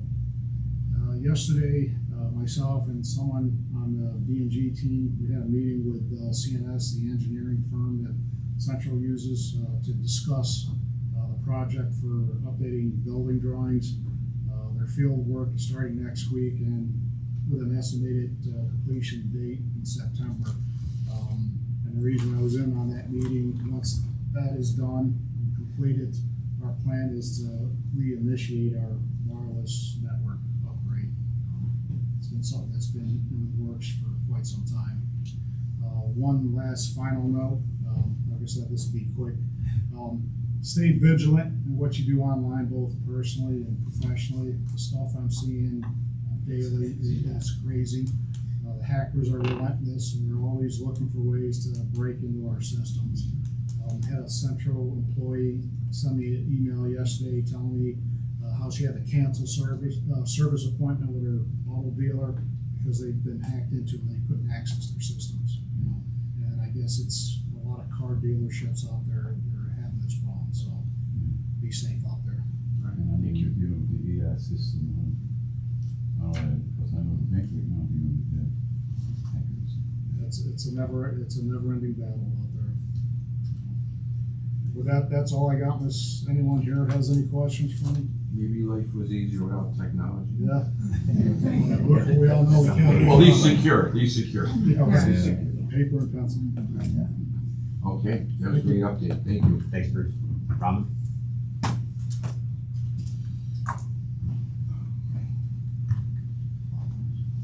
Good morning, everyone. So first, I just wanted to start off by thanking everyone for approving the resolution to amend the VA contract. Wanted to take a few minutes to really quickly discuss what that means for Centro, what it means for our customers. A couple months ago, I mentioned at a previous board meeting that we were running at the end of life for our current software in our call bus systems. It created a lot of issues for us. And we, at this time, will be able to significantly improve the service levels to our customers by moving to the software. We've already had the experience with VIA in Rome.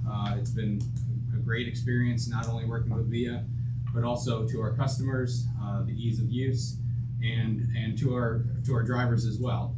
And with this change, we'll be able to realize significant efficiencies, both on the back end with our call takers for the call bus service, for the drivers getting real-time updates on traffic and again, especially to our customers. There's gonna be the ability to allow reservations online eventually once we get it rolling with a mobile application. Right now, it's all over the phone. Customers have to reserve rides on the phone, cancel rides on the phone, reschedule rides on the phone, only during our business hours. So with moving to this online platform eventually, once we roll it out, they will be able to make reservations, see those reservations, update those reservations all online. It's not only easier for many customers, but also it improves our ADA compliance. There's a lot of customers who have difficulty using the phone for various reasons. So this will be a significant improvement to our level of service to our customers, and I just wanted to take a few minutes to discuss that. There's also going to be text alerts going out to customers when the ride is running late, or just for multiple areas, it is going to be an improvement. Potential savings, both on labor costs, not having as many phone calls over time. That will greatly reduce our need for increasing the size of the call bus department to take on more and more calls. This will eliminate that. So we're really looking forward to not only the efficiencies that it will produce, but also the improvement to the customer experience in our call bus. That is pretty much all I wanted to bring to the attention of the board. And also that Chris indicated before that some of the people who don't know all of the process as call bus concerned. And I spoke earlier about maybe get with some of the community centers and help them with the training. A lot of times the senior citizen does not update on computer like you. Yeah. That problem. But when we spoke about that, I know Christian gave us an application or something, but still some of the people, they don't understand all of it. Yeah, it's definitely a good idea to get out to the community Yeah. and do some Be training. There's a few months of time that we're gonna have to develop this and get it off the ground, but once we get it off the ground, we'll work with our operations team, our call list team, probably marketing, to get some information out there for individuals to learn. We're very good at doing videos and going to our YouTube page where there's videos that people can watch on how to use the app and walk them through it, but we can also do some on-site stuff at certain centers, yes. Yeah, and one more thing I wanted to mention, we also would have the ability to roll this out to our vendors, which would streamline the service and make it more consistent to customers, and make our vendors more efficient ultimately. Right now we're printing up paper manifests every day for them, and it's a very labor-intensive process. So there are going to be a lot of efficiencies created from this change.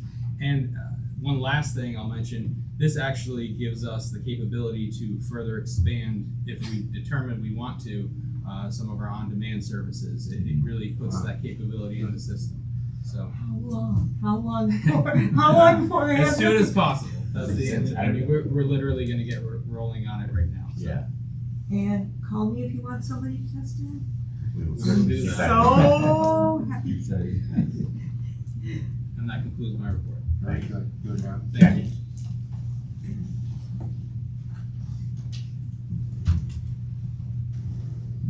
Good morning, everyone.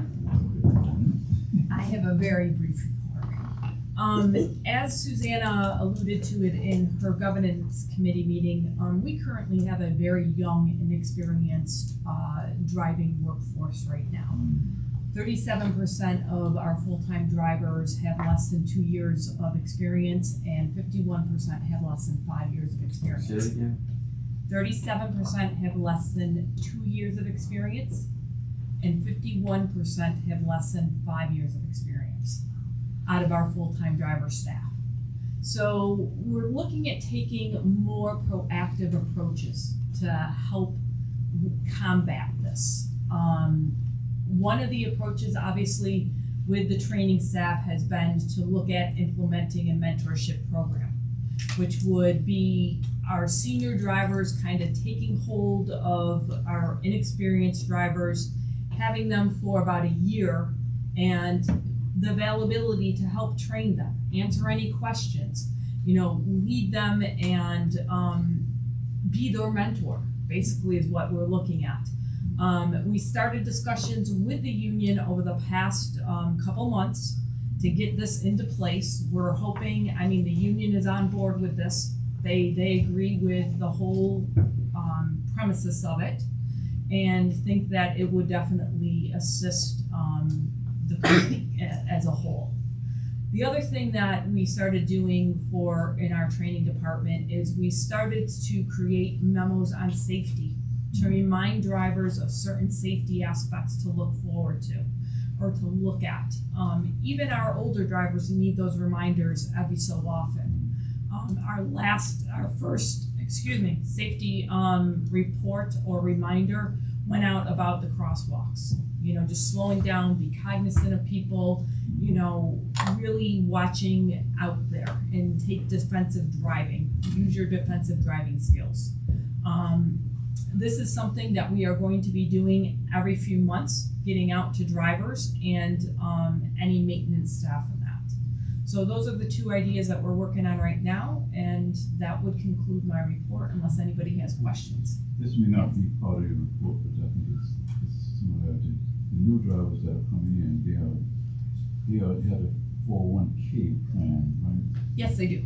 And the older drivers, they are not grandfathered into the old plan, which is what?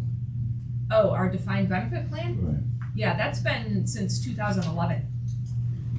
It's been a number of years now. Because I had some guy we were talking about why they was not into that plan. I don't think I understand. Not offered. Well, It's not offered. though. that's correct. It's no longer offered. It's a closed plan, Right. and actually the 401k plan, as you call it, is actually in a way a better benefit for those drivers. I mean, we're matching up to 8% into that plan as an employer. Yeah, I think the union, have to look at planning to the new drivers, especially when they come in. And we have educational sessions.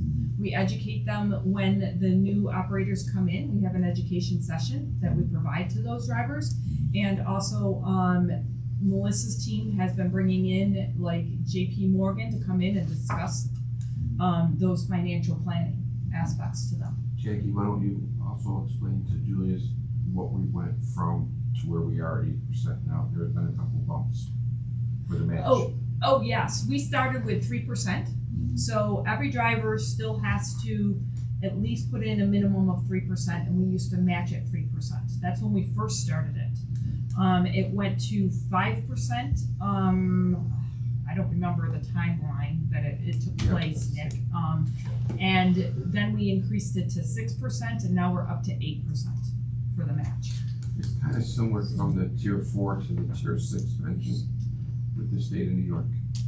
The way that was changed. Absolutely. So Mike?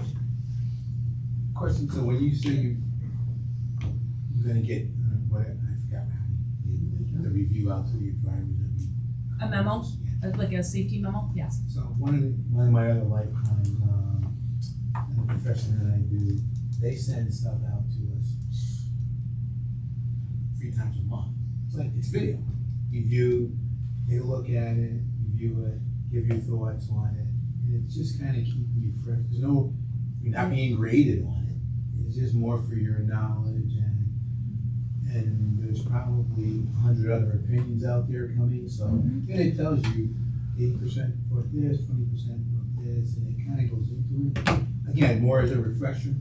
Yep. So we're definitely working on the technical aspect to get our drivers up to speed with technology. It's been a process, and it's been a long process.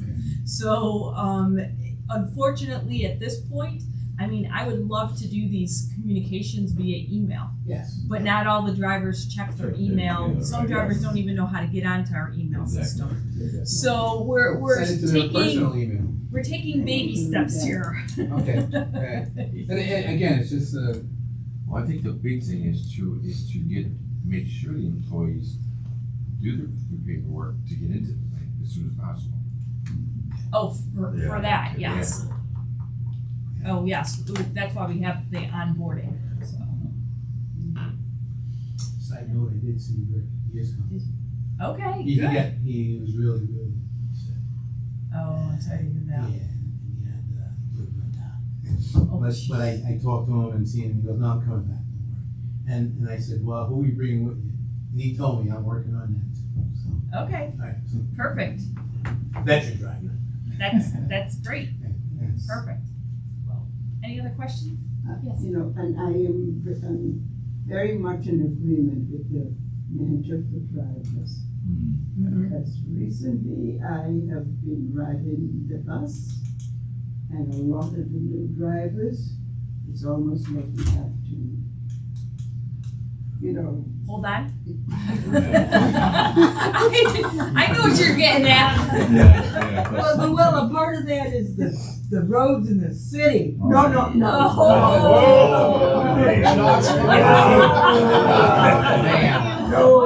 Just when you thought you were clear, What is it? I got bounced out my wheelchair this morning. That was the suspension, that wasn't the road. Mentorship program is very much. Yeah, Yes, all those yes. kids, that's a role. Yeah, we're really looking forward to that. That concludes my report, Mr. Chairman. Thanks, Jackie. Thank you. Steve is a little under the weather, so Bren is pinch hitting for him to fill in for the update on that between him and Paula, or Bren and Paula for him. So I just wanted to, good morning, update you on a couple of the big projects that we are working on. BRT is going well, as we talked about a couple times. In addition to meeting with the county and the assemblyman, we also gave progress reports this month to the Valley TNT. I know that we went to Southside TNT last month, and actually of the 8 TNTs, 7 of them are impacted by BRT. So we're making our rounds through the TNTs this summer. This summer you will also see some land surveying start. I don't know if you'll notice, right? Because I was trying to decide, is it gonna be obvious that those are our surveyors? But there are surveyors going out. They're gonna be on the BRT routes and looking at the right of way and all the amenities that are out there currently, so that we have 100% accurate inventory of what we have to work with. And also our system redesign will be starting this summer. We're working on the scope with our consultants now, and that's gonna impact all of Onondaga County as we're moving through what our system is gonna look like. The second topic I wanted to talk about, as you know, every year we work with SMTC and we sit on different committees for their studies. They're called study advisory committees. This year we are on a committee called the Route 31 Transit Corridor Study Assessment. So it's a little bit different than what you might think. I wanted to clarify what that means. When we're looking at Route 31 and the transit corridor, obviously thinking about Micron and the new development that may be coming along Route 31. It is not an all-encompassing study. It is a study to look at what do the municipalities want the strip, the corridor to look like, and in terms of transit, what kind of transit do they want to be out there, and then how do they put zoning in place to make that transit work, right? You can't have single family homes on 1 or 2 acre lots and expect mass transit to work. It needs to be transit oriented development. So it's a lot of conversations. They're having small group discussions with the municipalities and with the communities to say, what do you want your community to look like? Knowing we're gonna have a whole bunch of new people. Do you want it to look like 2 acre lots? That's gonna be a challenge. Do you want it to look like mixed use development and such? And so that's what we're sitting on now. We sat in the second committee meeting last week, maybe this week.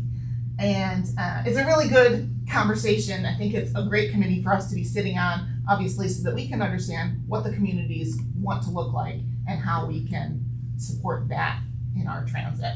So that's been initiated by Onondaga County, and that's being executed by SMTC with some consultants. It's good, and it'll be a year-long project as well, so I'll keep you updated on that. And now I'm gonna plug in and see how the slides work. I have a couple of slides for you. We've been talking about the MOVE service and the VIA service. So I wanted to give you a bit of an update as to where VIA is. As you know, you have, at the committee level, approved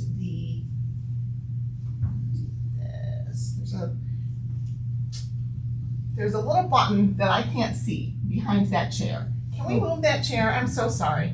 Thank you. Oh, that's okay. I lied. It's up here.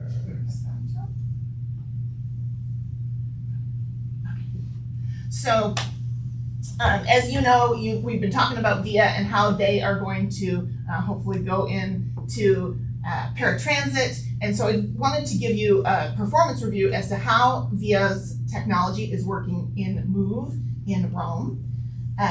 So far, we looked at from March 4th, which was our launch date, until about a week ago. We've had over 3,000 completed rides. That's 450 plus accounts created. Our record right now is 58 rides. That's our biggest day of 58, and I think that's gonna keep going up. So we'll watch that and keep you updated on the record. And our average ride duration is about 8.7 minutes long. So you can see every month we've increased our service. We've met demand, and that is passengers ask for a ride and we say, yes, we can handle it. And so here's the demand that we've met over the monthly service. We have great feedback. Our app has, I want to say 50 or 60 reviews that are 5 stars. So we're at 4.9. They're not all 5 stars anymore. Sadly, we knew that wasn't going to last forever. But we do continue to see strong positive feedback about the drivers and the service.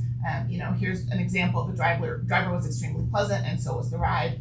We are not getting complaints about this service, and that is the most significant part. Obviously, we can see that the rider experience is improving. So interestingly, the top destinations, the top 4 destinations we've seen in Rome are Walmart, the Betsy Ross Nursing Facility, the Hub, and the Rome Memorial Hospital. So what's interesting to me is that 3 out of 4 of them, all except the Betsy Ross Nursing Facility, are on a fixed route. So we knew that that's where people want to travel, and that these top destinations are agreeing with that people want to travel along those fixed routes that we kept in place. What's interesting is this Betsy Ross Nursing Facility. I think that actually has something to do with one of our customers goes there every day, at least 5, if not 6 days a week. But that's interesting as we continue to watch how the service works. These are things that we're going to look at to say, someday, if we have a lot more service at Betsy Ross facilities, should we have a fixed route there instead of an on-demand? How can we make it more efficient? So these are just some of the things that we're looking at as we analyze the service.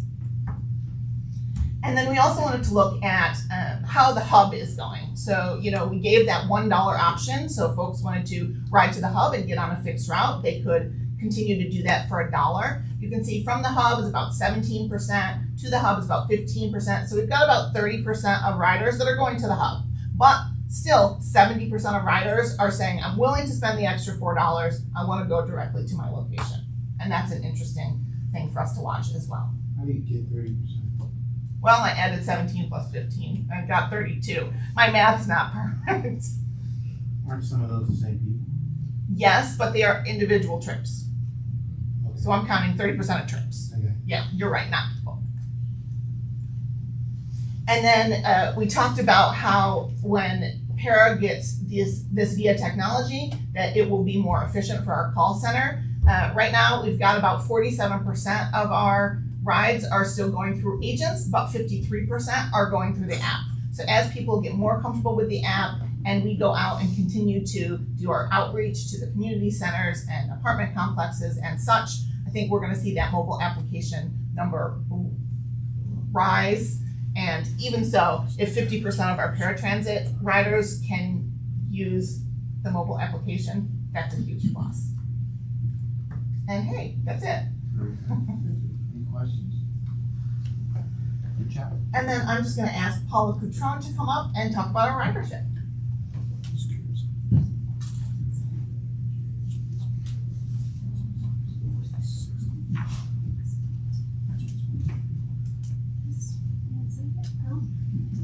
Hello. Sorry. All right, that's a hard act to follow. Thanks, Fran. Okay, glad to be here today. As you know, ridership. Yeah, right. I've got my summer jacket on. I'm ready to go here. Here on Steve's behalf. I gotta make Steve proud, right? Yes. Ready? Okay.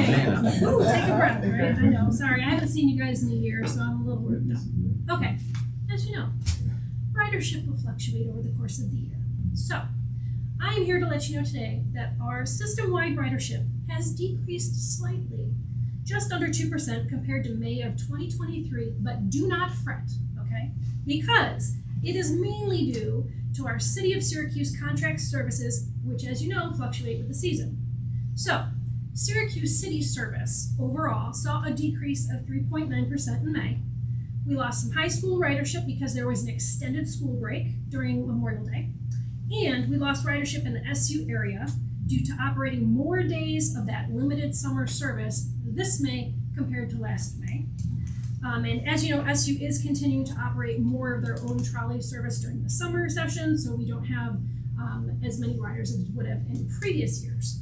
The great news is our core ridership is super strong. Strong with a capital, all capital letters, okay? With a 12% increase. So that is great news for us, okay? So we have to look at that as positive, although the numbers come down.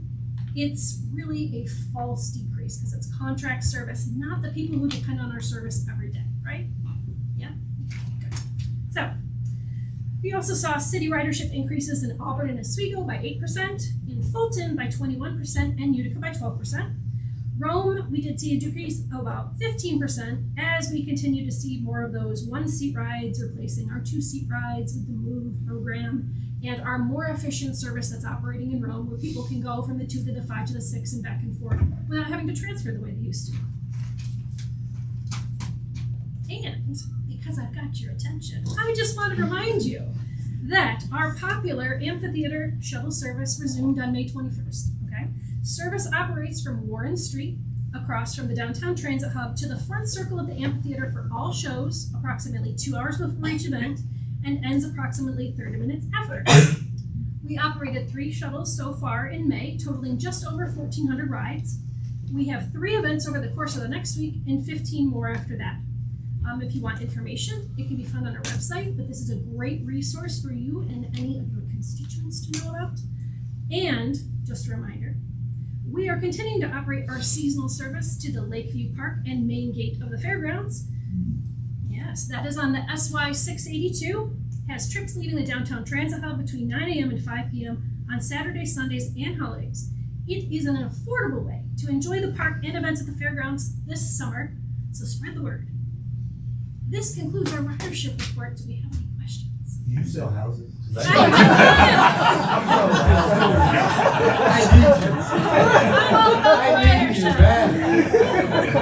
Talk later. Just kidding. So you're Yes. working on right now, relative to the fair, but the fair's coming up very soon. The fair is coming, yes. Yep. So we will be operating, as far as I know, the same service that we operated last year, same park and rides, approximately same hours. Yeah, Yeah. we're Ramen and the team from operations are just engaging in meetings with the state fair. I think they started about 2 weeks ago to start the planning process. So we will start rolling out. I know we've met with marketing yesterday or this week to get the website ready and up to date. So it will be the same service that we've provided the last couple of years: Long Branch Park, Destiny USA, the Orange Lot, and Willis Ave. So we'll operate all 13 days of the fair. Certainly, we're looking at some opportunities to provide some efficiencies with the fare box upgrade that has taken place that you guys approved over the last couple of years. We're now moving into the next phase. So we've launched mobile ticketing, but now hopefully by the fair we'll have the tap to pay, so you can use a credit card to pay your fare. So we're encouraged and hopeful that that'll be ready for the New York State Fair and actually create efficiencies for the State Fair ridership in that route. I'm sure Robin will have more updates next month as we get more into the design and the build of everything and the times. Thank you, Paula. Thank you, Bren. Mr. Chairman, that concludes our reports. Oh.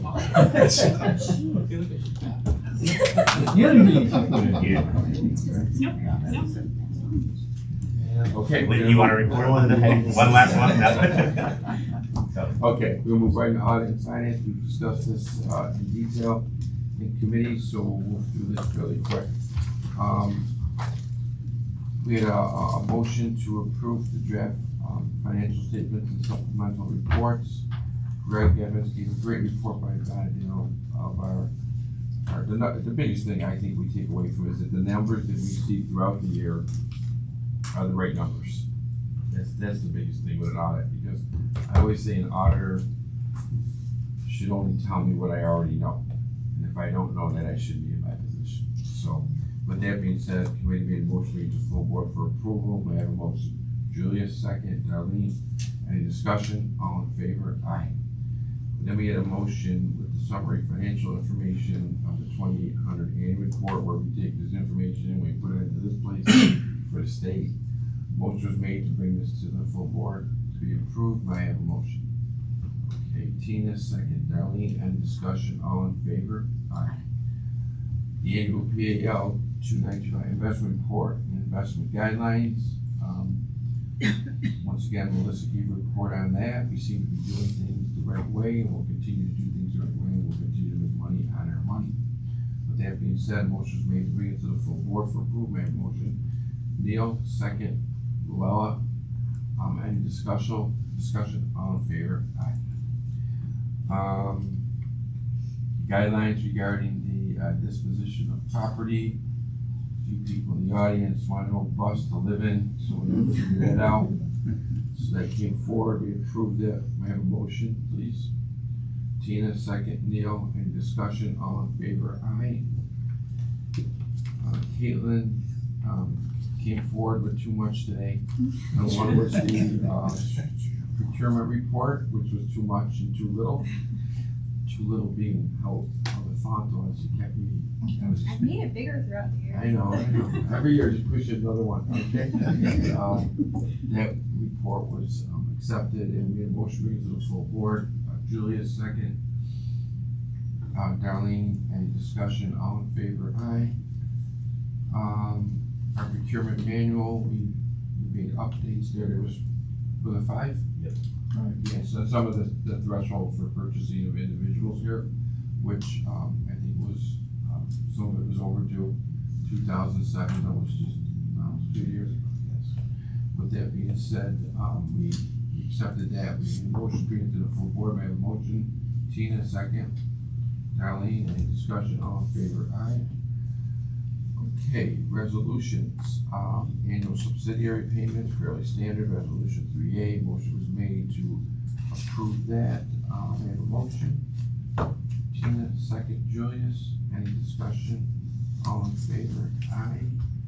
Resolution 3B, Melissa brought that forward too, is, treasury management center, M&T, motion made to bring it to the full board. May I have a motion, please? Okay, Tina, second. Robert, any discussion? All in favor? Aye. Another signatory, Derek Sherman as a global administrator, JP Morgan Chase. Motion was made to bring it to the full board. May I have a motion, please? Okay, Darlene, second. Julius, any discussion? All in favor? Aye. CNG facility upgrade. Killing me a good, presentation. I'll go back if I missed it. I know that Chris, and a discussion was had regarding the cost and the justification. So basically that was 3E. 3E was to award contract to Trillium in the amount of just shy of $5 million. Motion made, for board approved by a motion. Darlene, second. Luella, any discussion? All in favor? Aye. Facility paving. Caitlin brought that forward. We had only 2 bidders, right, Caitlin? Yeah, and we have a bidder that we will be awarding contract to Central Paving in the amount of around $335,000. Motion was made to bring it to the full board for approval. When does that take place, Dan? As soon as we can get the award, we'll work with the vendor and get a start date. Very good. Motion was made. May I have a motion for Central Paving? Martin Conti, second. Neil, Any discussion, all in favor? Aye. Okay, I gotta get a little oxygen. Micro transit software purchase, that's resolution 3F. Caleb brought that forward for a 5-year contract to Via Mobility LLC. I have a motion, Tina. All about it. Second, Neil. Any discussion, all in favor? Aye. Who Worst said- thing in the world is to be on that bus and have that Greyhawk go down and somebody not know where they're going, and you're not great with directions either. It's not a happy place. Our governance committee report today, Darlene chaired that, and Susanna did a great job, and you were motivated. You all got offices near each other. No, we keep them separated. And Darlene, couple comments there. We had a wonderful presentation. Susanna did a great job. She presented the strategic plan update and the internal control monitoring. I need a motion to approve the CNYRTA rules of conduct for transit vehicles and facilities as recommended by the governance committee. So motion, please, Luella. Luella, Second. Julius, any discussion? All in favor? Aye. It was a good meeting today. It was good. You know what you should do though? Keep them down, put them in different parts of the building. Yeah. Balance out the building. We got them on separate floors right now. That's good. That concludes my report, Mr. Chairman. Great. Mr. Deputy CEO, any old business? Okay, if this, any, future business, no, we already went over what we need to do. I need a motion to go into executive session. To obtain advice from counsel. To obtain advice from counsel. I got, Tina, second, Darlene. Any discussion, all in favor? Aye. I wanna thank everybody for coming today. I wanna thank the retirees. Have a great weekend. Thank you. Okay.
Okay, we are coming out of executive session and no action taken.